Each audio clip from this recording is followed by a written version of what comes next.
सहनावतु सहनौ भुनक्तु सह वीर्यं करवावहै तेजस्विनावधीतमस्तु मा विद्विषावहै। ॐ शान्ति शान्ति शान्तिः। ॐ पूर्णमदः पूर्णमिदं पूर्णात् पूर्णमुदच्यते पूर्णस्य पूर्णमादाय पूर्णमेवावशिष्यते। ॐ शान्ति शान्ति शान्तिः। श्रुतिस्मृतिपुराणानाम् आलयं करुणालयं नमामि भगवत्पादं शङ्करं लोकशङ्करं शङ्करं शङ्कराचार्यं केशवं बादरायणं सूत्रभाष्यकृतौ वन्दे भगवन्तौ पुनः पुनः। ईश्वरो गुरुरात्मेति मूर्तिभेदविभागिने व्योमवद्व्याप्तदेहाय दक्षिणामूर्तये नमः। ॐ वार्ताय प्रतिबोधितां भगवता नारायणेन स्वयं व्यासेन प्रथितां पुराणमुनिना मध्ये महाभारतम् अद्वैतामृतवर्षिणीं भगवतीम् अष्टादशाध्यायिनीम् अम्ब आनन्दसन्ददामि भगवद्गीते भगवद्वेषिणीम् यं ब्रह्मा वरुणेन्द्ररुद्रमरुतः स्तुवन्ति दिव्यैस्तवैः वेदैः साङ्गपदक्रमोपनिषदैः गायन्ति यं सामगाः ज्ञानावस्थिततद्गतेन मनसा पश्यन्ति यं योगिनः यस्यान्तं न विदुःसुरगणाः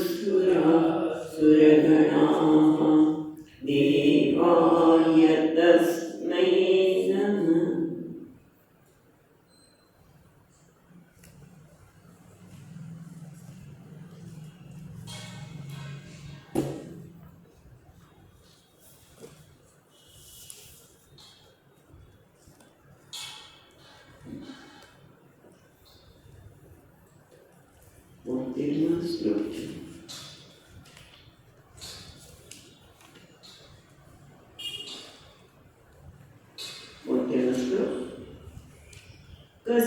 कश्चिदेतच्छ्रुतं पार्थ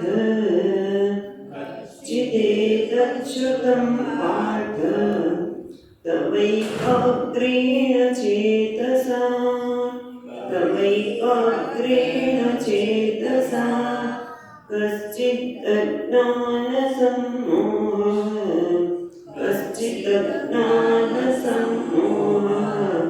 प्रणष्टस्ते धनञ्जय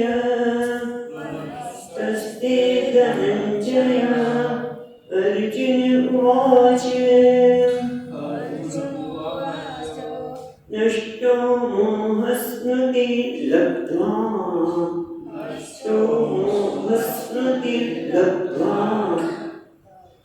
त्वत्प्रसादान्मयाच्युत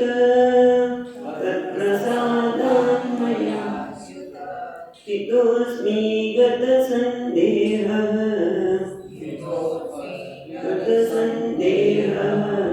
करिष्ये वचनं तव।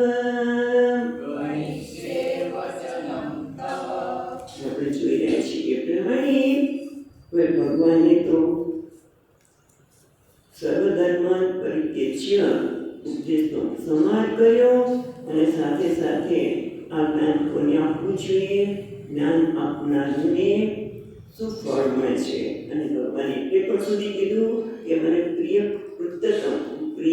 ઉત્તમમાં એ મને પ્રિય કરવામાં ઉત્તમ છે, સૌથી પ્રિય છે. અને સાથે સાથે જે અધ્યયન કરે છે અને અધ્યયન કરે છે કે જે સાંભળે છે, સમજે છે, એ તો જ્ઞાન યજ્ઞનું પુણ્ય મેળવે છે.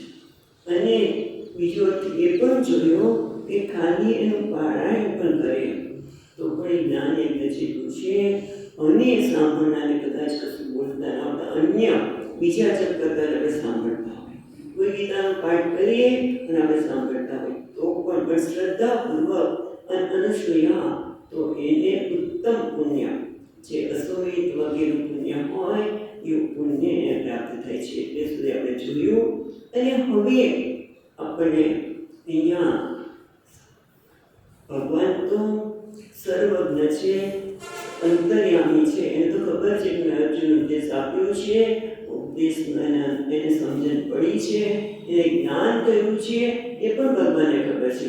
પણ છતાં પછીના ભગવાન કે દરેક આચાર્યએ આ પ્રકારનો ભાવ કરુણા હોવી જોઈએ. જે સાંભળનાર છે એનું કલ્યાણ થવું જોઈએ. જ્યાં સુધી એને સમજાય નહીં ત્યાં સુધી આપણે એને સમજાવવું જુદી જુદી રીતે, પણ એને સમજાવવું જોઈએ. નહીં એનો તિરસ્કાર કરીએ, ચા તને નહીં આવડે, કેટલી વાર કીધું, આના વસ્તુ તને કહ્યું, ઘણી બધી વખત એવું થાય. બહુ ધીરજ છે. મને યાદ આવે છે કહેતા કે કોઈ વ્યક્તિ આવી દીકરી અને એને પોતાના શરૂઆતમાં તમે જાઓ, છોકરી નવી ગઈ હોય ત્યારે ઘણી બધી સમસ્યા એને શાસ્ત્રી થતી હોય અને આપણે એને સમજાવીએ. પછી એક કે બે દિવસ થાય પછી એ સમસ્યા અને આપણે એ સમજાવીએ, બીજી રીતે સમજાવીએ, પણ અંદર જલ્દી જાય જ નહીં. ત્યારે આપણને ઘણી વખત અપણાય છે ના અપણાવાનું નહીં. એટલી શાંતિમાંથી બરફ રાખીને તું એ વ્યક્તિને સમજાવ. અને ના માટે મને કહું છું કે સ્વામીજી જ યાદ આવે કે એક પણ વ્યક્તિ હોય એને જિજ્ઞાસા હોય તો એને ભણાવવા માટે ક્યારેય આળસ નથી આવે. એને ઋષિકેશમાં બહુ વર્ષો પહેલાં છે, 86 કે ખબર નહીં, એ પહેલાં પણ હોઈ શકે, 86 પહેલાં પણ હોઈ શકે. પણ મને આ છે એકલાને એમાં આખું આપણે બીજા અધ્યાયના સુતો વિદ્યતે ભાવ એનું ભાષ્ય ભણાવતા હતા. એટલે આ આચાર્યની કરુણા છે. અને એ તમે જેમની પાસેથી ભણ્યા હોય તો તમારામાં થોડું તો આવે છે કે કોઈને પણ ભણવું છે, ગીતા શીખવી છે તો ચાલો હું શીખવાડું. હા, તો ભાઈજીએ વાત કરી.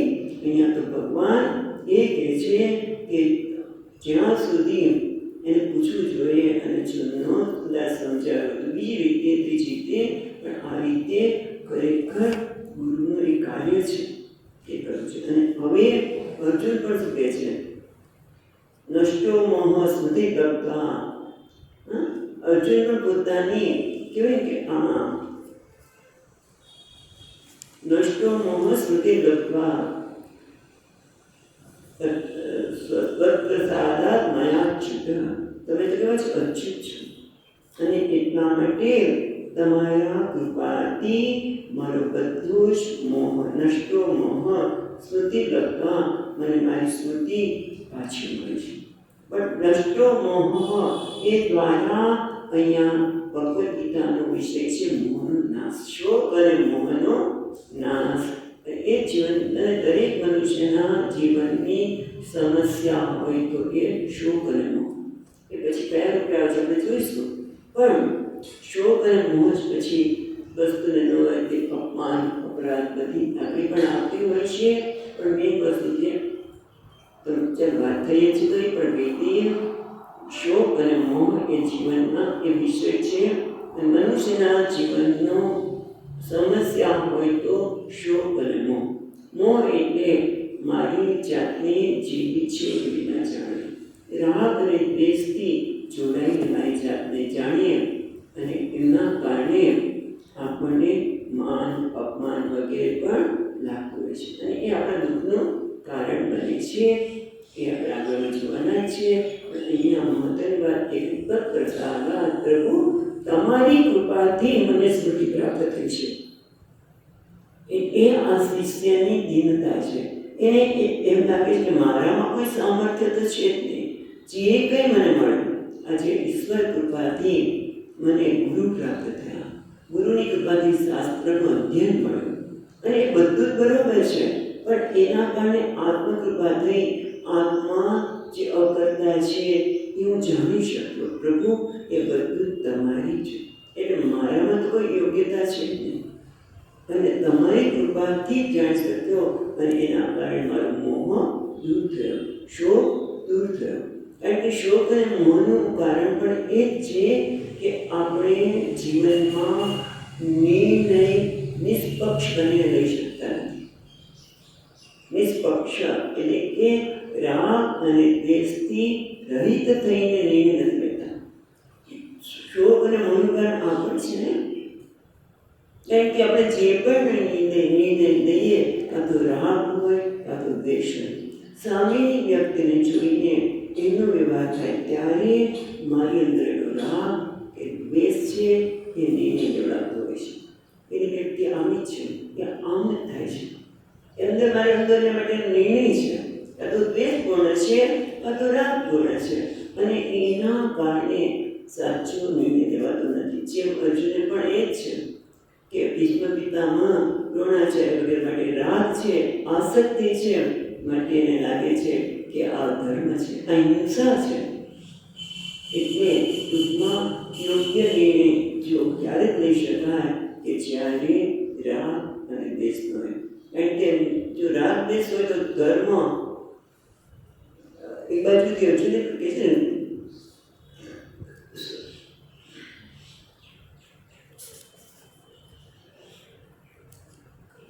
તત્રસાદા મયા છે, ભગવાન તમારી કૃપાથી મળ્યો. ગતઃ સંદેહ, તમારી કૃપાથી મારો સંદેહ, સંદેહ એટલે શંકા અથવા તો સંદેહ એ બે વસ્તુ હોય અને આપણે બંને સાચી લાગે. દીકમાં લાગે કે આ સાચું છે, થોડીક વાર થાય ના આ સાચું છે. અર્જુનને એક દ્રષ્ટિથી લાગે છે કે ધર્મ છે, લડાઈ કરવી એ ધર્મ છે. કારણ કે ક્ષત્રિયોએ અધર્મના સહન ન કરવું જોઈએ અને અધર્મના પક્ષે ધર્મ છે. પણ ના, આ ભીષ્મ પિતામહે મારે કેમ પછી અધર્મ લાગે? ધર્મ અધર્મ આમ સતત આ થયા કરે છે અને એટલા માટે અહીંયા કે છે બધા સંદેહ, મારો સંદેહ ચતુર. ગઈકાલે વિસ્તારથી આ સંદેહના સંદર્ભમાં વિચાર કર્યો હતો. એટલે અહીંયા ભગવાન ભાષ્યકારે સર્વગ્રંથિ મોક્ષ ઉક્તઃ સંદેહ નષ્ટો મોહ સ્મૃતિ લબ્ધ્વા, એટલે કે મને મારા સ્વરૂપની પ્રાપ્તિ થઈ છે અને એના કારણે બધા જ પ્રકારની ગ્રંથિ દૂર થઈ. ત્યારે ખૂબ વિસ્તારથી વાત કરી હતી કે કયા કયા પ્રકારની ગ્રંથિ હોય છે. પેલા કર્મના સંદર્ભમાં, ધર્મ અને અધર્મના સંદર્ભમાં, કર્મ અને અકર્મના સંદર્ભમાં, આત્મા અનાત્માના સંદર્ભ, બધા પ્રકારની ગ્રંથિઓ દૂર થઈ છે. વિદ્યતે હૃદય ગ્રંથિ છિદ્યન્તે સર્વ સંશયા તસ્મિન દ્રષ્ટિ પરાવરે. મને ઉપનિષદમાં પણ વિદ્યતે હૃદય ગ્રંથિ, જેને જ્ઞાન થાય છે તસ્મિન દ્રષ્ટિ પરાવરે, જ્યારે પર અને અપર પરમાત્માનું જ્યારે જ્ઞાન થાય, દ્રષ્ટિ એટલે જોવાથી, જ્ઞાન થવાથી બધા જ પ્રકારની ગ્રંથિ દૂર થઈ જાય છે. હવે કોઈ પ્રકારની ગ્રંથિ નથી, પણ એ આપની કૃપાથી. માટે આ દ્વારા અર્જુન પોતાની કૃતજ્ઞતા બતાવે છે. અમારે કંઈ કરવાનું બાકી રહ્યું નથી, માટે કરીશે વચનમ તવ. હવે મારે કંઈ કરવાનું નથી, મારી કોઈ એજન્ડા નથી. પહેલાં મારો એજન્ડા હતો, હવે મારો કોઈ રહ્યો જ નથી. હું કૃતજ્ઞ તો છે, કરીશે વચનમ તવ. હવે તમે મને જે કહેશો એ કરીશ. તમે કહેશો લડ, આમથી યુદ્ધ કેટલી વાર ભગવાન કહી ગયા છે ગીતામાં, પણ કદાચ તમે કહેશો કે તું પાછું જતો રહે, તું જતો રહીશ. તમે કહેશો સંન્યાસ લઈ લો તો લઈ જઈશ. કરીશે વચનમ તવ, હું તમારા વચન કરવા માટે તૈયાર છે. આમ અહીંયા અર્જુનની કૃતજ્ઞતા અને સાથે સાથે ભગવાનના ઉપદેશની સફળતા પણ બતાવે છે કે ભગવાન તમને ઉપદેશ આપ્યો એ મેં બરોબર સાંભળ્યો અને તમારો ઉપદેશ તમે જેટલી બધી મહેનત લીધી, વારંવાર મેં પ્રશ્ન કર્યા અને તમે વારંવાર મને સુધી રીતે સમજાવ્યા, એની સફળતા પણ છે. એ પણ અહીંયા અર્જુનના જવાબ પરથી મળે છે. અને આમ અહીંયા આમ તો બસ પૂરું થઈ ગયું, અર્જુનનો જવાબ પણ અપાઈ ગયો. પણ અહીંયા પછી કહે છે કે પરિસમાપ્ત શાસ્ત્રાર્થ, શાસ્ત્રો પરિસમાપ્ત પ્રમાણે સંજય શું કરે, કેમ કે સંજયને શું કહેવાની શું જરૂર પડી? આમ તો શાસ્ત્ર પૂરું થઈ ગયું, તો સંજયને કહેવાની શું જરૂર પડી? આપણે જોતા પહેલા આપણે એ જોઈએ કે વેદાંતના આચાર્ય કેવું કે ભગવાનના વચનથી ઉપદેશનો પ્રારંભ થાય છે અને ભગવાનના વચનથી ઉપદેશનો ઉપસંહાર થાય છે. ક્યાંથી થાય છે? શ્રી ભગવાન વાચ્ય અસ્વચ્યાન અને અસ્વચ્છસ્તમ બીજા અધ્યાયના 11માંથી શરૂ થાય છે અને 18 અધ્યાયમાં શું કહે છે? સર્વધર્માન પરિત્યજ્ય મામેકમ શરણં વ્રજ. ત્યાં ઉપદેશનો પૂર્ણ થાય, ભગવાનના વચનથી શરૂઆત થાય છે અને ભગવાનના વચનથી પૂર્ણાવધિ થાય છે. જ્યારે ભક્તિ આચાર્ય કહે છે કે ખરેખર અર્જુનના વચનથી શરૂઆત થાય છે અને અર્જુનના વચનથી પૂર્ણાવધિ થાય છે. કેવી રીતે? તો કે અર્જુને બીજા અધ્યાયના 7મા શ્લોકમાં શું કીધું? કાર્પણ્ય દોષો બહત સ્વભાવ તુચ્છામી કામ ધર્મ સમૂહ સિદ્ધા. એટલે કે ટૂંકમાં ભક્તિ આચાર્યથી શરણાગતિથી શરૂઆત થાય છે. શરૂઆત શું થાય છે? શરણાગતિથી. પૂર્ણાવધિ પણ શરણાગતિ છે. જ્યારે વેદાંતે જ્ઞાનથી શરૂઆત થાય છે અને જ્ઞાનમાં એની પૂર્ણાવધિ છે. જ્ઞાનથી જ મોક્ષ મળશે કે કરીશી વચનાંત કૃતકૃત્યતામી. એટલે કે જે જ્ઞાન છે તે ભક્તિ આચાર્ય કહે છે કે ભક્તિથી શરૂઆત થઈ છે. અર્જુને કાર્પણ્ય દોષો બહત સ્વ દ્વારા ભગવાનની શરણાગતિ સ્વીકારી, પ્રપત્તિ સ્વીકારી કે ભગવાન હું તમારી શરણે છું. અને શરણાગતિ બે પ્રકારની છે, પ્રપત્તિ અને શરણાગતિ. અને અહીંયા છેલ્લે શું કહે છે અર્જુન? કરીશ્ય વચનમ તવ, એટલે પૂર્ણ શરણાગતિ. અમારે કોઈ અહંકાર રહ્યો જ નથી. ખ્યાલ આવે છે? ગીતાના બીજા અધ્યાયના 7મા શ્લોક અર્જુનથી શરૂઆત થઈ, શરણાગતિથી, અને પૂર્ણાવધિ પણ શરણાગતિથી. એટલે શરણાગતિ એમ આ ગીતા શાસ્ત્રનું ખરેખર શરણાગતિ ગીતા શાસ્ત્રનો વિષય છે એવું માને છે. પણ ખરેખર શરણાગતિ જે કરીશ્ય વચનમ તવ એ શરણાગતિ જ્ઞાનમાં કોઈ ફેર છે જ નહીં. આમ જોવા જઈએ કારણ કે જ્ઞાનમાં પણ કોઈ અહંકાર એટલો નથી જે છે ભગવાનના વચન માટે તૈયાર થાય છે. હવે શરણાગતિ બે પ્રકારની છે. તો પહેલી શરણાગતિ છે 7મા શ્લોક છે, રાઈટ? છે કાર્પણ્ય દોષો કેટલા નંબર છે? 7 છે, બરાબર? હા. તો ત્યાં પ્રપત્તિ એટલે કે બે પ્રપત્તિ છે, એક તો માચાર ન્યાય અને મર્કટ ન્યાય. બરાબર? એટલે પ્રપત્તિ એટલે વાંદરાનું મર્કટ ન્યાય એટલે કે વાંદરાનું બચ્ચું હોય એની માં એને કે તું મને પકડી રાખ, હું આ એક ડાળી બીજી ડાળીઓ દીધીશ, તું પકડી રાખ. એમ પહેલી પ્રપત્તિ છે કે એ ભગવાનની હું તમારા શરણે છું, તમે મને લઈ જાઓ. પણ પછીની કેવી છે? માચાર બિલાડીનું બચ્ચું છે એને મોઢામાં રાખીને એ જ્યાં લઈ જશે એને બીકે નથી લાગતી કે માના અધિક્ષમતા છે એ મને માગશે. જ્યાં લઈ છે ત્યાં એક ઘરથી બીજે એને મને હજી તમે અહીંયા હમણાં રહેવા આવ્યા હતા, તમે જોઈ લો બિલાડી 7 ઘર બદલી હું સાંભળ્યું છે. હે ને? તો એ એક જગ્યાથી બીજે લઈ જાય એટલે કોઈ ચિંતા નથી. એમ અહીંયા પણ અર્જુન કહે છે કે નષ્ટો મોહ સુધી લખવા પ્રભુ તમારી કૃપાથી, એટલે મારું તો કંઈ છે જ નહીં. એટલે શરણાગત છે એમ જ કહે છે કે મારું કંઈ નથી, જે છે પ્રભુ તું છે, તારે કારણે હું બધું છું. માટે શરણાગતિમાં કહે છે કરીશ્ય વચનમ તવ. હવે જે કહેશો ને એ કરવા તૈયાર છે. ભક્તજીના વચનથી પૂર્ણાહુતિ થાય છે એવું પણ માને છે ભક્તિ આચાર્યો. હવે આપણે જો અહીંયા તો બધી વાત પૂરી થઈ ગઈ. અર્જુનને પણ કહી દીધું કે મને જ્ઞાન થઈ ગયું છે, સ્મૃતિ લબ્ધા, મને જ્ઞાન થઈ ગયું છે, હવે મારે કંઈ કરવા નથી, હું કૃતકૃત્ય છું, સફળ છું. પણ તો પછી હજી તો બાકી છે. તો સંજય કેમ કીધું? તો કે છે અહીંયા પરિસમાપ્ત શાસ્ત્રાર્થ અથ ઇદાનીમ તથા સંબંધ પ્રદર્શનાર્થમ સંજય ઉવાચ. કેમ કે તમે જુઓ ઉપદેશ તો બીજા અધ્યાયથી શરૂ થાય છે. તો આ ગ્રંથ છે મહાભારતની મધ્યમાં છે, એટલે કથા સંબંધ ત્યારે પણ આ ઉપદેશ કેવી રીતે શરૂ થયો? તો ધૃતરાષ્ટ્ર વાચ, ધૃતરાષ્ટ્રે કહ્યું.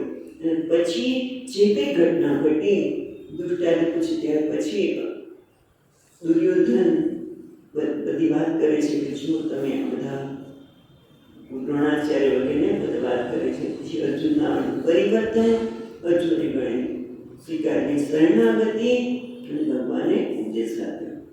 એટલે આમ પ્રારંભની વાત કરી. હવે કથા પ્રસંગ છે કે આ ઉપદેશ પૂરો થયો પછી શું થયું?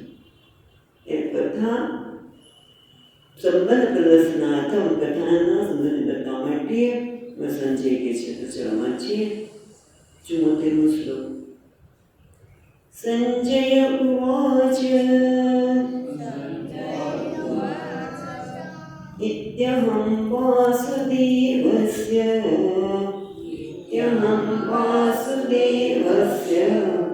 पार्थस्य च महात्मनः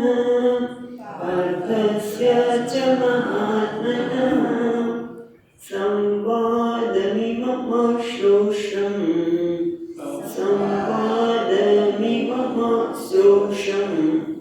अद्भुतं रोमहर्षणम्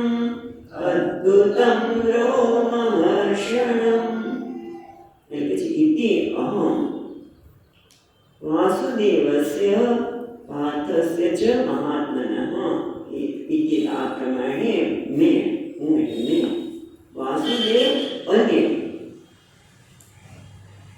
પાર્થસ્ય મહાત્માની બની સાથે થશે. કેમ આપણે જોઈએ આમ તો ભગવાન તો મહાત્મા છે જ, ભગવાન માટે તો કંઈ કહેવાનું છે જ નહીં.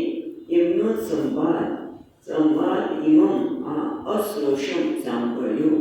કેવો છે સંવાદ? અદ્ભુતમ રોમહર્ષણમ, એ જે કેવો છે અદ્ભુત અને રોમહર્ષણમ રોમાંચકારી છે. અને એના માટે આપણે જોઈએ इति एवं आ रीते में वासुदेव એટલે કોણ?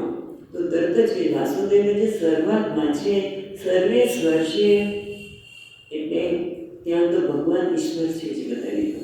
પણ પાર્થસ્ય છે મહાત્માના, પાર્થ માટે મહાત્મા છે. વાસુદેવ તો ઈશ્વર છે જ, પણ પાર્થને મહાત્મા એટલે કીધું કે તમને યાદ હતો શ્વેતાસર ઉપનિષદમાં આ શ્લોક પણ બહુ મંત્ર જાણીતો છે કે યસ્ય દેવે પરાભક્તિ તસ્ય દેવે તથા ગુરુ તસ્ય તે કથિતાખ્યર્થાઃ પ્રકાશન્તે મહાત્મનઃ.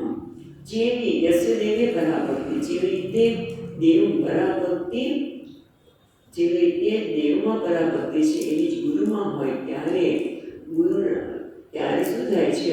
પ્રકાશન્તે મહાત્મનઃ તસ્ય તે કથિતાઃ. તસ્ય એટલે ગુરુ દ્વારા, વક્તા દ્વારા જે વાક્ય કહેવામાં આવે છે પ્રકાશન્તે મહાત્મના, એ ભક્તિના કારણે એ મહાત્મા એટલે કે શ્રોતાને મહાત્મા કહે છે, શિષ્યને મહાત્મા કહે છે. એટલે અહીંયા એ મહાત્માને એ શબ્દો પ્રકાશિત થાય છે. એમ અહીંયા પણ મહાત્મા એટલે અશુદ્ર ભાવસ્ય, જેનું હૃદય સંકુચિત નથી એને કહેવામાં આવે મહાત્મા. અને અર્જુને મહાત્મા કહેવામાં આવી રહ્યા છે. એટલે છે કે મહાત્મા અર્જુન અને પાર્થના સંવાદ એવો અશ્રોષમને સાંભળ્યું. એ કેવું છે? અદ્ભુતમ. અદ્ભુત કોને કહીએ? જે ક્યારે આપણે સાંભળ્યું ન હોય, જે ક્યારે આપણે જોયું ન હોય, અદ્ભુત. કંકોત્રી કે કેદાર જતા હોય, પહેલી વાર જતા હોય અને જે દ્રશ્ય જોઈને આ શું અદ્ભુત છે. અદ્ભુત એટલે કે જે આપણે ક્યારેક જોયું હોય. એવી રીતે અહીંયા પણ કે છે ભગવાન અને ભગવાન વાસુદેવ અને અર્જુન વચ્ચેનો સંવાદ છે. ગીતા શાસ્ત્ર સંવાદ એટલે ગુરુ શિષ્ય વચ્ચેનો સંવાદ. સંવાદમાં એક શીખવાડે છે, બીજું સાંભળે છે. વિતંડા જલ પર એ બધા આપણે ત્યાં ચર્ચા નહીં કરીએ, પણ સંવાદ આટલો છે અદ્ભુત હતો. કારણ કે કેમ અદ્ભુત હતો પછી કાંઈ આપણે જોશું કે એટલા માટે કે મેં જે કર્મયોગના સંદર્ભમાં જોયું, ભગવાનના દર્શન કર્યા, આ બધું જ. અને ભગવાને જે રીતે આ જ્ઞાન આપ્યું એ બધું કેવું તો અદ્ભુત હતું. અને એ જ્યારે હું યાદ કરું છું, અદ્ભુતમ રોમહર્ષણમ, એ જ્યારે હું એને યાદ કરું છું ને એટલે અદ્ભુત અત્યંત વિસ્મયકરમ અને સાથે સાથે રોમહર્ષણમ, મારા રૂવાટા ખડા થઈ જાય છે. એટલો તો આનંદ થાય છે. કારણ કે આનંદ થાય તો રૂવાટા ખડા થઈ જાય. એ મને આનંદ પણ થઈ રહ્યો છે યાદ કરતા. અને અદ્ભુત છે એવું મેં ભગવાનનો અર્જુન સંવાદ હતો એ સાંભળ્યો. કેવી રીતે સાંભળ્યો? તમે તો ત્યાં હસ્તિનાપુરમાં, બરાબર, ઇન્દ્રપ્રસ્થમાં હસ્તિનાપુરમાં તમે રાજમહેલમાં બેઠા છો અને ત્યાં તો રણ મેદાનમાં થયેલું છે. કુરુક્ષેત્ર કેટલું દૂર છે, વચ્ચે કેટલું તો અંતર છે. અને તમે કેવી રીતે જોયું? તો એના માટે 75મા શ્લોકમાં વાત કરે છે. વ્યાસપ્રસાદચ્યુતવાન એતદ્ગુહ્યમહં પરમ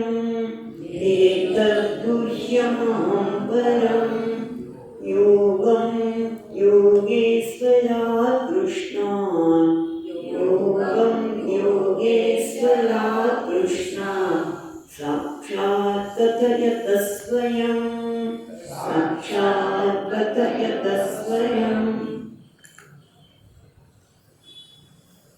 અર્થ જોઈએ પહેલા 74 શ્લોક જે છે, જે સંજય કહ્યું કે અમે સંવાદને સાંભળ્યો.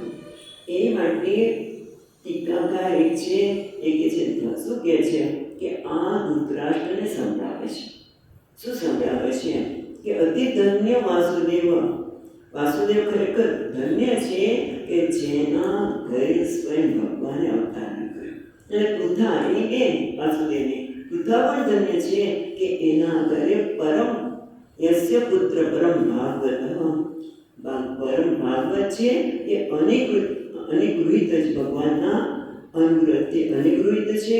અને પ્રતિક્ષણ આ ભગવાનનો સંવાદ સાંભળ્યો. જ્યારે તારો તો અધન્ય, તું તો એ ધૃતરાષ્ટ્ર અધન્ય નથી, અધન્ય છે.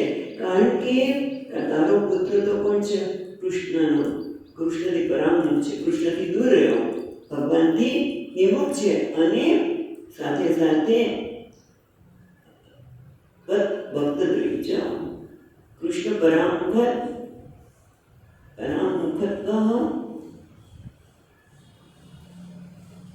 અને દ્રોહી પણ છે.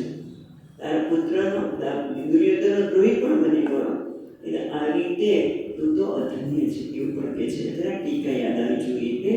હવે આપણે જોઈએ તો એ કહે છે કે વ્યાસ પ્રસાદાચ્યુતવાન, આ જે કંઈ સાંભળ્યું એ વ્યાસજીની કૃપાથી સાંભળ્યું. કારણ કે એવું કહેવાય છે કે વ્યાસજીએ સંજયને દિવ્ય ચક્ષુ આપ્યા, એટલું નહીં દિવ્ય દ્રષ્ટિ પણ આપી કે જેથી અહીંયા કહે છે કે જોઈએ છે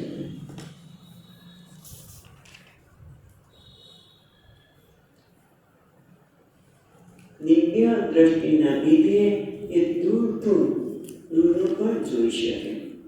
જેમ કે આજકાલ આપણે ટીવી દૂર ઘટના જે ઘટતી હોય છે એ આપણે જોઈ શકીએ છીએ અને સાંભળી પણ શકીએ. દિવ્ય દ્રષ્ટિ, દિવ્ય ચક્ષુ અને દિવ્ય મનસ્થિતિ કે જે કંઈ કોઈના મનમાં ચાલતું હોય એ પણ જશે. કાળનો વ્યવહિત હોય તમે જો અંધારું થઈ જાય તો દેખાય નહીં.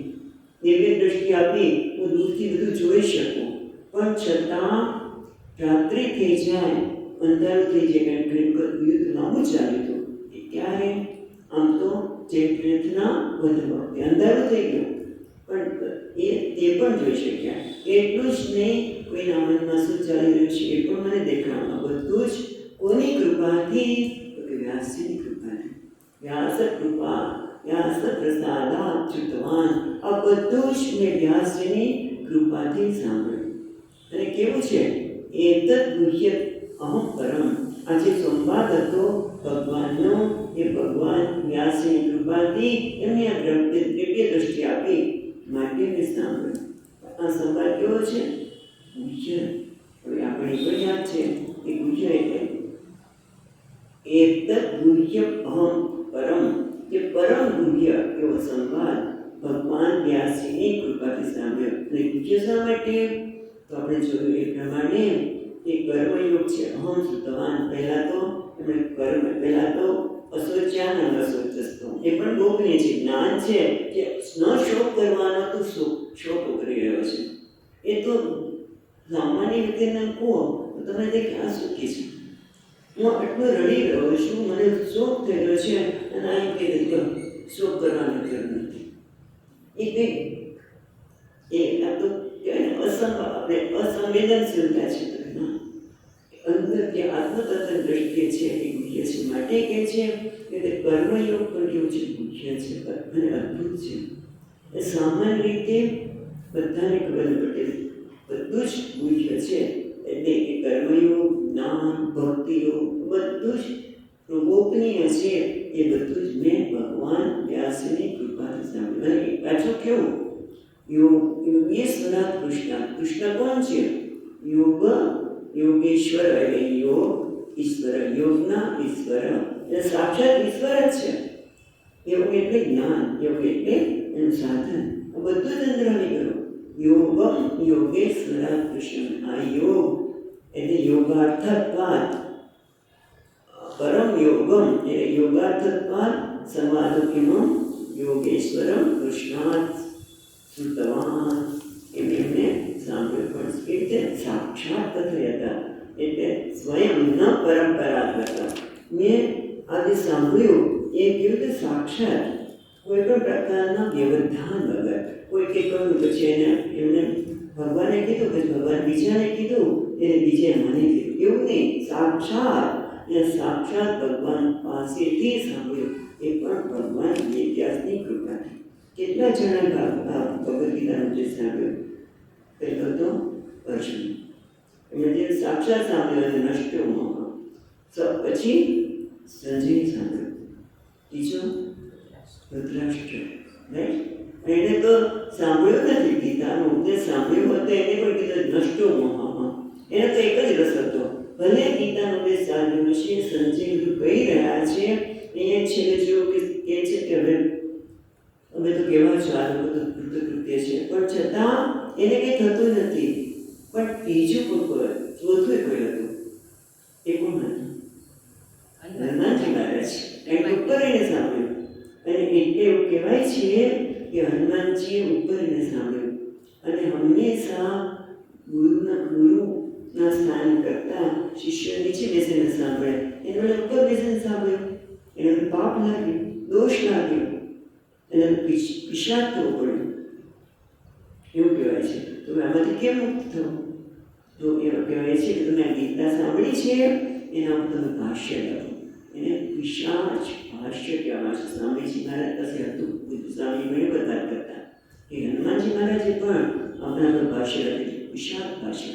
અને એનાથી એ દોષમાંથી મુક્ત થયા એવું કહેવામાં આવે છે. હવે આગળ જોઈએ.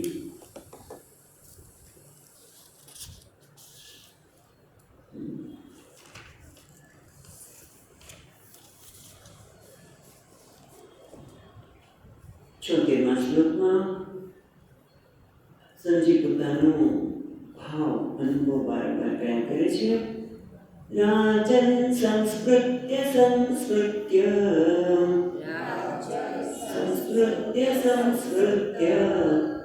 સંવાદમિમ અદ્ભુતમ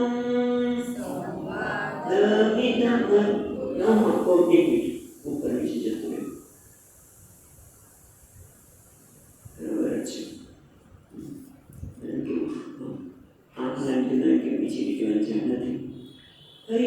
76મો શ્લોક વાંચીશું. રાજન સંસ્કૃત્ય સંસ્કૃત્ય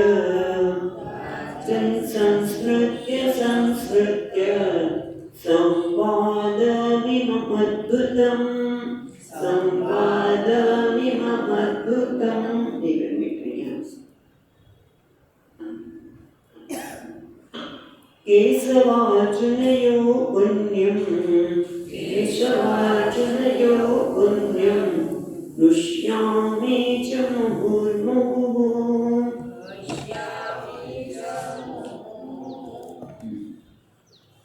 એટલે કે છે કે જે સંવાદને વ્યાસજીની કૃપાથી એમણે આપણી દિવ્ય દ્રષ્ટિથી સાંભળ્યો છે, એ રાજન, એ ધૃતરાષ્ટ્ર, એને હું વારંવાર સંસ્કૃત્ય એના ભાગણ છું. એટલું બધું અદ્ભુત છે કે મને ભૂલી શકાતું નથી. એટલે સંસ્કૃત્ય વારંવાર આ સંવાદ સાંભળી કેવો છે. સંવાદમ એનું અદ્ભુતમ જે આગળ આપણે વાત કરી સમજીએ કે આ સંવાદ કેવો છે. સંવાદમ એમાં અસ્પૃશન અદ્ભુતમ એટલે એ શબ્દ અહીંયા વાપરે છે કે અદ્ભુત સંવાદને સાંભળું ત્યારે મને સંસ્કૃત્ય કેવું છે, અદ્ભુત છે. અને એટલું જ નહીં, આ સંવાદ કેશવ અર્જુનયો પુણ્યમ ઋષ્યામી ચ મુહુર્મુહુઃ. એ પણ કહે છે કે આ સંવાદ ગીતા શાસ્ત્ર કહ્યું છે પુણ્ય આપણા છે, પુણ્ય આપણા છે, ઋષ્યામી ચ મુહુર્મુહુઃ. અને એ વારંવાર એને યાદ કરવાથી વારંવાર મને હર્ષ થાય છે, આનંદ થાય છે. કારણ કે આ અદ્ભુત છે. વાત કરીને એક તો ગોપનીય પણ છે અને અદ્ભુત છે. કારણ કે તમે જુઓ કે ભગવાન પેલા તો એ કહે છે અશોચ્યાન અનશોચ્યસ્તમ. અર્જુન ખરેખર શોકનું કોઈ કારણ નથી. અને ખરેખર આપણે ત્યાં પણ જાતસે જોવા મૂક્યું. જેનો જન્મ છે એનું મૃત્યુ તો છે, પણ છતાં જો જીવનમાં દુઃખ થતું હોય એનું કારણ શું છે. અહમ મોહ. આ મોહ આ મારા છે, એ મારા છે. એ વ્યક્તિ કહે છે માટે નહીં, એના જવાથી મને શું થશે, મને શું નુકસાન થશે, એના કારણે ખરેખર તું વિચાર કર કે આ ભીષ્મ પિતામહ, દ્રોણાચાર્ય એ બધા જ ખરેખર આત્મારૂપે છો તો. આત્મા તો બધાને એક જ છે. ક્ષેત્ર એકદમ ચાપી મમ વિદ્ધિ સર્વ ક્ષેત્ર સુભાતા. બધું યાદ કરું છું હું આ સંસ્કૃત્ય જેમ જેમ યાદ કરું છું ત્યારે કે હા. અને સ્વામીજી મહારાજ તો કે એ ખરેખર સાંભળ્યું હોય તો જેમ ભગવાન કહે છે ને કે હું આ છું, હું આ છું, હું ક્ષેત્રજ્ઞ. હા, તો પેલો શિષ્ય પણ કહે છે કે હું ક્ષેત્રજ્ઞ છું. અહમ સાવરણામ હિમાલયમ શ્રોતસ્રામ અસ્મિ જાહ્નવી. ગંગાને જેને કે છે આ હું છું. પણ એ ક્યારે થાય કે બરોબર સાંભળ્યું હોય અને એ સાંભળીને એને જેમ જેમ એને બચાવ્યું બહુ સરળ નથી, પણ એ ભગવાને જ કૃપાથી થઈ શકે. નહીં તો આપણે તો સતત નાની નાની વસ્તુમાં દુઃખ લાગે. નાની નાની વસ્તુ દુઃખનું કારણ આપણે જોયું એ પ્રમાણે શું છે. કાં તો અપરાધની લાગણી થાય, કાં તો અપમાનની લાગણી થાય. અપમાન તો આપણે નાની નાની વસ્તુ સમીતમાં ઘણી વખત હસાવીએ કે મચ્છર કરે ને તો આપણે દુઃખ થાય કે મને જ કેમ કર્યું. આપણી તો અપમાનની લાગણીમાં કેવી રીતે કોઈ અપમાન કરે તો બરોબર છે, પણ મને જ મચ્છર કેમ કરે છે, બીજા કેમ કોઈને નહીં. ખ્યાલ આવે છે કેટલી વાર આપણે આવું ગડબડ કરતા હોઈએ છીએ અને એના લીધે દુઃખી થતા હોઈએ છીએ. એટલે મચ્છર તને કર્યું છે એ તો એનું કામ કર્યું, પ્રારંભ કદાચ કર્યું, અથવા એક શરીરને કર્યું છે તો એનાથી જુદું છે. એ તો અપરાધની લાગણી પણ છે. અરે મારે કેમ કહેવાય, કારણ કે અંદર પેલા રાગ દ્વેષ છે ને એ મને નચાવે છે. એ બધું જ્યારે ભગવાને આ બધી વસ્તુ જે ગીતામાં કહી છે એ યાદ કરું છે ને મને આનંદ થાય છે કે હા અત્યાર સુધી હું બધું ખોટું વિચારતો હતો. માન અને અપમાનમાં, રાગ અને દ્વેષમાં, રાગ અને દ્વેષને માન અને અપમાન અને રાગ દ્વેષ જ નચાવતા હતા. હવે મને ખબર પડી એટલે આપણે ભગવાને કર્મયોગની વાત કરી. કર્મની અધિકારતા ભગવાન કે કર્મમાં તો અધિકાર છે. ના ફલે શું કદાચ ફળ તો હું મારા નિયમ પ્રમાણે તને આપવાનો જ છું, માટેના પ્રસાદ તરીકે સ્વીકાર. અને એમ આપણા રાગ અને દ્વેષ ઓછા થતા છે. મને આટલું સમજાય તો રાગ અને દ્વેષ મને નચાવી શકે ને. આ બધું જ્યારે યાદ કરું છે ને ભગવાનના શબ્દો કેશવાર્જુનયો પુણ્ય એ સંવાદ છે એમને ઋષ્યામી છે પૂર્વ વારંવાર યાદ કરું સંસ્કૃત્ય એને યાદ કરતા કરતા મને હર્ષ થાય છે, આનંદ થાય છે અને એવું પણ કહી શકાય કે મેં અત્યાર સુધી જે ખોટું વિચાર્યું હતું એ બધું પણ એને જે પણ આનંદ કરે. આ ગીતા શાસ્ત્રનું જ્ઞાન આપણી મૂર્ખતા પર પણ હસાવી શકે જો ખરેખર આપણે સમજીએ તો. આપણા જ વિચારો આપણે હસાવી શકે કે હું આવું વિચારું છું. એટલે આ હર્ષ થાય એવું શાસ્ત્ર છે, આનંદ આપનારું છે અને કેવું છે પુણ્ય આપનારું છે. પછી આગળ કહે છે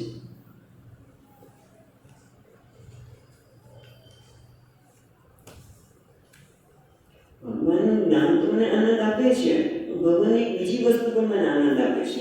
એને યાદ કરતા કરતા એ કયું આપણે જોઈએ છીએ શું કહે છે પછી 77મા શ્લોકમાં 77 તચ્ચ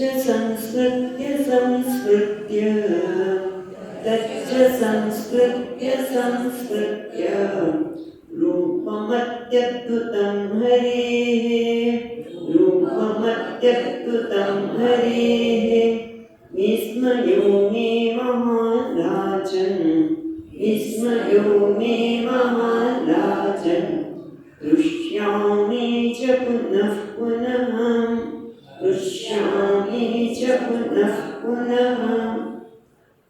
તચ્ચ તે અને સંસ્કૃત્ય સ્મરણ કરીને કયું સ્મરણ થાય છે? ભગવાનના જ્ઞાનનું તો સ્મરણ કરું છું, ઉપદેશ આપે એનું તો સ્મરણ કરું છું, પણ ત્યાં વિશ્વરૂપના દર્શન કરાવ્યા એ બધાને નથી. રૂપમ અદ્ભુતમ હરેઃ એટલે કહે છે જે વિશ્વરૂપનું દર્શન કરાયું એ રૂપમ અદ્ભુતમ હરેઃ ભગવાનનું જે અદ્ભુત રૂપ હતું ઈશ્વર દર્શન એ બધાને નથી મળતું.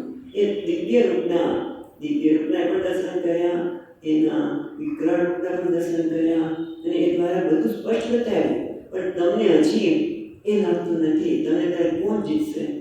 હજુ તો સ્પષ્ટ કીધું કે તો એમ કહે છે કે મને ખબર નથી કે અમે જીતીશું કે આ કૌરવ જીતશે. ભગવાન બતાવી દીધું કે બધા તમારા મુખમાં આવી રહ્યા છે, તારી જીત છે. બધું જ ભગવાને સ્પષ્ટ બતાવ્યું. ભગવાને અદ્ભુત રૂપ જોઈને પણ મને વિસ્મય થાય છે. વિસ્મય મેં મહાન રાજન એ રૂપને સ્મરણ કરતા મને મહાન વિસ્મય થાય છે. આ ભગવાનનું વિસ્મય પણ થાય છે અને કૃષ્ણામી ચ પુનઃ અને વારંવાર હું હર્ષ પામું છું કે ખરેખર હું ભાગ્યશાળી છું, હું કૃતજ્ઞ છું. મારા જો સદભાગ્ય કોઈને નથી કે મને ભગવાનનું અદ્ભુત રૂપના દર્શન થયા.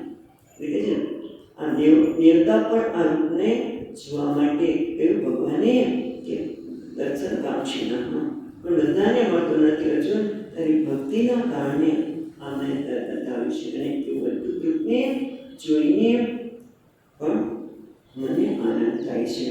હવે છેલ્લે ઉપસંહાર કરતા સંજય પોતે આ ભગવદ્ ગીતા શું છે એવું પણ કહી શકાય કે આ ભગવદ્ ગીતા માટે એમનું શું અભિપ્રાય છે અને સાથે સાથે એ પણ કહે છે કે ભાઈ હવે તું ભૂલી જા કે તારા છોકરા જીતશે.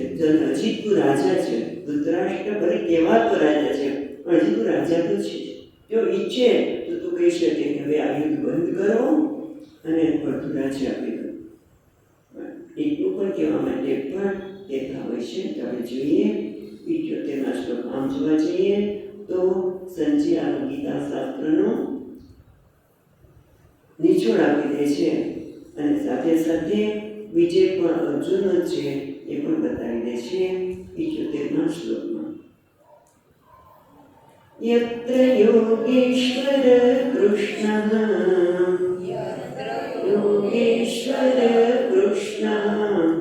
યત્ર પાર્થો ધનુર્ધરઃ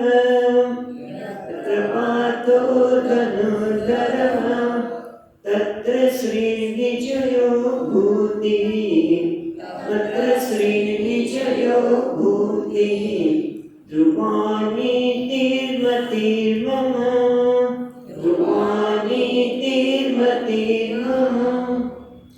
યત્ર જ્યાં યોગેશ્વર કૃષ્ણ યોગેશ્વર શ્રી કૃષ્ણ છે. યત્ર પાર્થો ધનુર્ધર, યત્ર જ્યાં અર્જુન ધનુર્ધર છે, ધનુર્ધારી છે, ત્યાં તત્ર ત્યાં શ્રી એટલે લક્ષ્મી, સમૃદ્ધિ, વિજય, ભૂતિ એટલે વિભૂતિ એટલે સ્ત્રીનો લક્ષ્મીનો વિસ્તાર, ધ્રુવા એટલે નિશ્ચિત, નીતિ નિત્ય એટલે નિયમ, મતિર્મમ મારો આ મત છે. એટલે કે જ્યાં શ્રી કૃષ્ણ યોગેશ્વર કૃષ્ણ અને જ્યાં ધનુર્ધારી અર્જુન છે ત્યાં સમૃદ્ધિ, વિજય, વિભૂતિ નિશ્ચિત છે, નિશ્ચિત નીતિ પણ છે એવો મારો મત છે. બરાબર વિચારીએ આપણે તો કે છે કે યત્ર યોગેશ્વર કૃષ્ણ, આ લઈને એ કહેવા માગે છે કે જે આપણે ખબર છે યુદ્ધના પ્રારંભમાં દુર્યોધન અને અર્જુન બંને ગયા છે કે અમને તમારી સહાયની જરૂર છે. અને આપણે ખબર છે નાની વાર્તા નહીં કરીએ પણ મહત્વનું છે કે અર્જુન પહેલા અર્જુને કહ્યું એટલે આપણે કદાચ સ્વામીજી મહારાજ કહે કે દુર્યોધને ક્યારેય ભગવાનને પ્રાર્થના નહીં કરી હોય, કારણ કે એમ તો કહી દીધું હતું કે હું લડવાનું નથી. એક બાજુ મારી અક્ષણી સેના છે, એક બાજુ હું પણ શસ્ત્ર નહીં ધારણ કરું, હાથમાં શસ્ત્ર નહીં ઉપાડું. ત્યારે કહે કે કદાચ દુર્યોધને પહેલી વાર પ્રાર્થના કરે છે કે અર્જુનના અક્ષણી સેનાના માગે તો ગમે તેવી તમારી પાસે સેના બળ હોય પણ વિજય કોનો છે એ બતાવે છે અહીંયા કે યત્ર યોગેશ્વર કૃષ્ણ, જેના પક્ષે યોગેશ્વર કૃષ્ણ પરમાત્માની કૃપા પ્રારંભ અને ધનુર્ધારી અર્જુન તો ધનુર્ધારી ધનુષ્ય મૂકી દીધેલો, પણ હવે ધનુષ્ય વચન ઉતારવાનું તો ત્યાંમાં ધનુષ્યને ઉપાડ્યું છે. એટલે કે પુરુષાર્થ, જ્યાં મનુષ્ય પુરુષાર્થ કરે, યોગ્ય પુરુષાર્થ પણ કેવો, પ્રયત્ન પણ કેવો, યોગ્ય દિશામાં યોગ્ય સમય સુધી પુરુષાર્થ કરે. અમે તો આટલા જપ કરે આટલું કર્યું પણ પછી વચ્ચે છોડી દીધું, હું તો આટલા બધા કર્યા, કેમ કામ ન થયું? પણ છોડી કેમ દીધું ભાઈ? જ્યાં સુધી તારું કામ નથી થયું ત્યાં સુધી છૂટે કેમ? મને કોઈ પૂછ્યું, છૂટી દીધા. એને પ્રયત્ન અને યોગ્ય સમય સુધી અને ઈશ્વરનો અનુગ્રહ પણ એટલું જ જરૂર છે. યત્ર યોગેશ્વર કૃષ્ણ, યત્ર પાર્થો ધનુર્ધર. જો તારે જીવનમાં લક્ષ્મી જોતી હોય, જીવનમાં સફળતા જોતી હોય તો આપણને અહીંયા એ પણ કહે છે સંજયજી, સંજય મહારાજને કહીશું આપણે. સંજય શબ્દ ઓછો લાગે છે કે એમને આપણને કહે છે કે જો જીવનમાં સફળતા જોતી હોય, લક્ષ્મી જોતી હોય, જે કંઈ જોતું હોય બંને વસ્તુ થાય. પુરુષાર્થ કરજે, યોગ્ય દિશામાં પ્રયત્ન કર, જ્યાં સુધી સફળતા ના મળે ત્યાં સુધી, પણ સાથે ભગવાન યોગેશ્વર કૃષ્ણને રાખ. ભગવાનને ઈશ્વરની અનુગ્રહની સતત યાચના કરવી, એનું અનુગ્રહની બધી જ વખતે ભગવાન તું મને બળ આપ કે જેટલું યત્ન કરીશું, તું મને યોગ્ય દિશામાં સમજણ અને તો તમને જરૂરથી શ્રી લક્ષ્મી મળશે. એટલું જ નહીં, વિજય સફળતા પણ તમારા હાથમાં છે. સાથે વિભૂતિ એટલે વિસ્તાર, સ્ત્રીનો વિસ્તાર એને કહે છે. વિભૂતિ એટલે સ્ત્રીનો જે વિસ્તાર, એટલે કે તમે લક્ષ્મી મેળવી છે એ વધશે પણ ત્યારે. પણ સાથે સાથે એક બીજી વસ્તુ છે ધ્રુવા. એટલે અહીંયા ટીકાકાર એવું કહે છે ધ્રુવા શબ્દ બધી સાથે, ધ્રુવા એટલે ચોક્કસ, નિશ્ચિત. ધ્રુવા લક્ષ્મી, ધ્રુવા વિજય, ધ્રુવા શુદ્ધ બુદ્ધિ અને સાથે સાથે ધ્રુવા નીતિ. ધ્રુવા નિશ્ચિત નીતિ પણ તમારી સાથે રખશે. નીતિ એટલે નિયમ, મૂલ્ય. અને આપણે ઘણી વખત કહેતા હોઈએ છીએ નિયમનું પાલન નિશ્ચિત રીતે કરવું સરળ નથી. કારણ કે તમે નક્કી કરો કે આમ તો કંઈ પ્રમાણિકતા એ સૌથી મૂલ્યવાન છે. શું કહે છે? Honesty is best policy. પણ એ કે સત્યવાન હરિશ્ચંદ્ર આપણે ખબર છે કે એમને સત્યનું પાલન કરવા માટે કેટલી કષ્ટ સહન કર્યા. અને ભગવાન બરોબર કસોટી કરી દે. મૂલ્યનું પાલન કરો ત્યાં તો ખાસ આપણે નક્કી કર્યું હોય બધું કરાવે. ગાંધીજીને શું થયું? ઓતડી પહેરાવી. ના, હું તો બેરિસ્ટર છું, હું તો આવા કપડાં પહેરીશ જ, આટલું તો મને જોઈએ છે. ના, ઓતડી પહેરાય. પણ પછી બધું તને મળશે. કશું કસોટી જરૂર કરે ભગવાન. હરિશ્ચંદ્રને ત્યાં નથી કસોટી કરી કેટલી, પણ છતાં આજે પણ એને બધા યાદ કરે છે. અને એ વર્ષમાં શ્રી રામના અવતાર ધારણ થયો. પણ ધ્રુવા નીતિ એટલે નીતિ પણ નિયમ પણ નિશ્ચિત રૂપે પાલન કરવું પડે.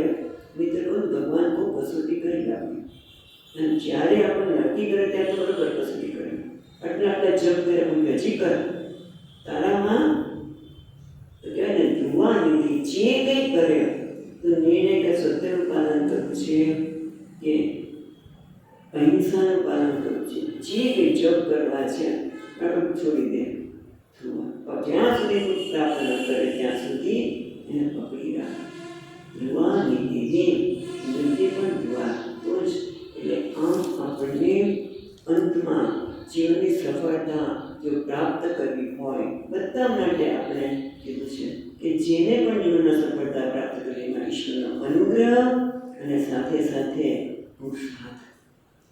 ખાલી ભગવાનનો અનુગ્રહ નહીં, પુરુષાર્થની પણ જરૂર છે, અને સાથે નીતિ એ પણ જીવનમાં હોવી જોઈએ. ગમે તે ભોગે સ્ત્રી નથી જોતી, ગમે તે ભોગે વિભૂતિ નહીં, પણ નીતિ ધ્રુવા નીતિમાં એટલે આ મારો મત છે, આ મારી માન્યતા છે. એટલે કે એ દ્વારા એમણે જોયું કે આ ભગવાનનું આ જ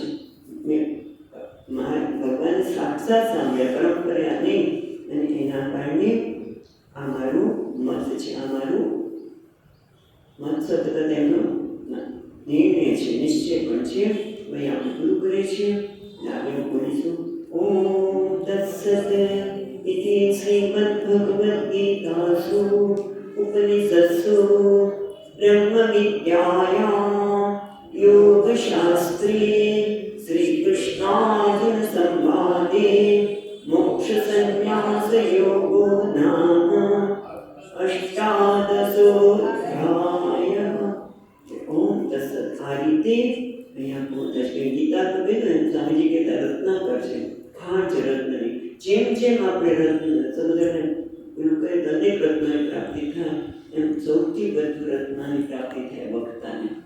જ્યારે જ્યારે ગીતા સમજાવે એક નવા વિચાર ભગવાન એનામાં બીજું ભગવાન સાથે એમ થઈ છે. તો અને એ રીતે આ ભગવદ્ ગીતાનો 18મો અધ્યાય જે યોગ બ્રહ્મવિદ્યા પણ છે અને યોગશાસ્ત્ર પણ એનો વિષય છે.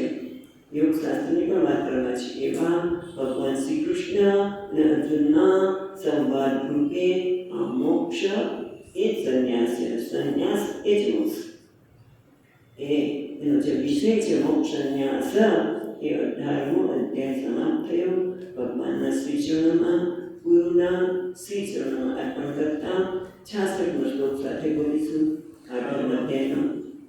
સર્વધર્માન પરિત્યજ્ય મામેકં શરણં વ્રજ અહં ત્વા સર્વપાપેભ્યઃ મોક્ષયિષ્યામિ મા શુચઃ. ઓમ પૂર્ણમદઃ પૂર્ણમિદં પૂર્ણાત પૂર્ણમુદચ્યતે પૂર્ણસ્ય પૂર્ણમાદાય પૂર્ણમેવાવશિષ્યતે. ઓમ શાંતિ શાંતિ શાંતિ. શંકરં શંકરાચાર્યં કેશવં પાદરાયણં સૂત્રભાષ્યકૃતૌ વંદે ભગવन्तौ પુનઃ પુનઃ. ઈશ્વરો ગુરુરાત્મેતિ મૂર્તિભેદ વિભાગિને વ્યોમવદ્વ્યક્તદેહાય દક્ષિણામૂર્તયે નમઃ. ઓમ શાંતિ શાંતિ શાંતિ.